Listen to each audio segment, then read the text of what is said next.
Football అసలు మన ఆరోగ్యానికి ఎలా అంటే హెల్ప్ అవుతుందంటారు? ఫుట్బాల్ మేడం నవేడేస్ యాక్చువల్గా మనం బయట చూసుకున్నట్లయితే ప్లే ఫీల్డ్ దొరకక పిల్లలందరూ ఇళ్ళల్లో కూర్చొని ఎక్కువగా మొబైల్స్ వాడడం కానీ లేకపోతే టీవీ చూడడం వల్ల చాలా హెల్త్ ఇష్యూస్కి లోన్ అవుతున్నారు. సో ఇలాంటి ఫెసిలిటీ ఉండడం కూడా ఒక గ్రేట్ ఆపర్చునిటీ అనమాట. సో ఇక్కడికి వచ్చి పిల్లలు ఫుట్బాల్ ఆడుతున్నారు అండ్ ఎస్పెషల్లీ పేరెంట్స్ కూడా చాలా మంచిగా ఎంకరేజ్ చేస్తున్నారు. వాళ్ళు అంటే ఒక సీజన్ రెయినీ సీజన్ అని చూడరు, వింటర్ సీజన్ అని ఏం చూడరు. సో వాళ్ళు యాజ్ యూజువల్గా పిల్లలు వస్తూ ఉంటారు, ఆడుతూ ఉంటారు.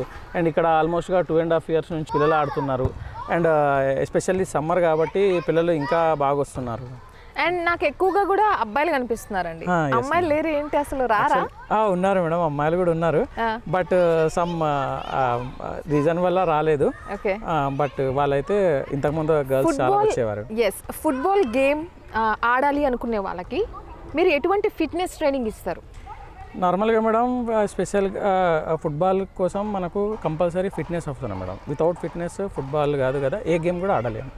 ఫిట్నెస్ కోసం మనం ఏం చేస్తామంటే స్పెసిఫిక్గా పిల్లలకి కొన్ని రన్నింగ్, జాగింగ్ చెప్తాము, సింపుల్ జాగింగ్ చెప్తాము. తర్వాత కొంచెం షటిల్ రన్స్ ఉంటాయి, జిగ్జాగ్ రన్ ఉంటుంది.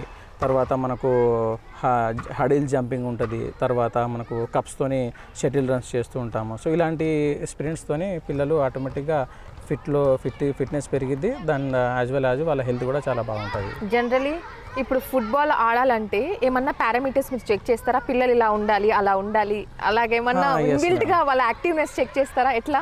Yes madam. నార్మల్గా అయితే మేడం ఇప్పుడు ఒక ఏజ్ కేటగిరీకి వచ్చేసి మేడం ఒక సర్టెన్ మినిమం 5 years నుంచి ఫుట్బాల్ స్టార్ట్ చేయొచ్చు మేడం ఆడడానికి. సో అది 5 years ఎందుకు అనేది మినిమం సెన్స్ ఉంటుంది అనమాట పిల్లవాడికి. సో బాల్ స్టాప్ చేయడం ఎలా, డ్రిబుల్ చేయడం ఎలా, పాస్ చేయడం ఎలా అన్నది మినిమం సెన్స్ పిల్లోడిలో ఉంటుంది అనమాట. సో దాని త్రూ మనం ఏం చేస్తామంటే ఏజ్ వైజ్గా కూడా డివైడ్ చేస్తాము. అండ్ ఆ చిన్న ఏజ్లో కూడా పిల్లలు కొంతమంది ఎలా ఉంటారు అనేసి అంటే చాలా షార్ప్గా ఉంటారు. సో అలాంటి స్పెసిఫిక్ స్టూడెంట్స్ని మేము స్పెసిఫిక్గా ట్రైన్ చేస్తాం అనమాట. సో నార్మల్గా పిల్లలలో డిఫరెంట్ కేటగిరీస్, కొంతమంది స్లో ఉంటారు, కొంతమంది స్పీడ్గా ఉంటారు. సో మనం డిఫరెంట్ వేలో వాళ్ళని ట్రైనింగ్ ఇస్తాం. అంటే స్లో స్పీడ్ అని ఎలా నిర్ధారిస్తున్నారు, మీరు ఎలా చెప్తున్నారు? సైంటిఫిక్గా చూసినా సరే కొంచెం జెనెటిక్ ప్రాబ్లమ్స్ వల్ల లేకపోతే హెల్త్ ఇష్యూస్ వల్ల లేకపోతే ఫ్యామిలీ అలా చూసినా సరే కొంతమంది యాక్టివ్ పేరెంట్స్ ఉంటారు. సో యాజ్ యూజువల్గా వాళ్ళకి యాక్టివ్ కిడే చిల్డ్రన్సే వస్తారనమాట.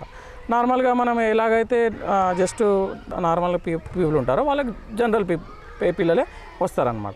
సో వాళ్ళతోని మనం ఏం చేస్తామంటే స్పెసిఫిక్గా డివైడ్ చేసేస్తాం. అండ్ కొంతమంది పిల్లలు ఎలా అంటే బై బర్త్ జెనెటికల్గా కూడా చాలా స్పీడ్గా ఉంటారు. అందులో మా దగ్గర స్పెసిఫిక్గా కొంతమంది పిల్లలు ఉన్నారు, నిఖిల్ అని చెప్పేసి, తర్వాత అయాన్ష్ అనే ఇలాంటి పిల్లలు చాలా ఫాస్ట్గా ఉంటారు మేడం. సో వీళ్ళు చాలా షార్ప్గా వర్క్ చేస్తారు. అండ్ స్పెసిఫిక్గా సీనియర్ బ్యాచ్లో వచ్చేసి వరుణ్, సూర్య అని చెప్పేసి ఉన్నారు మేడం.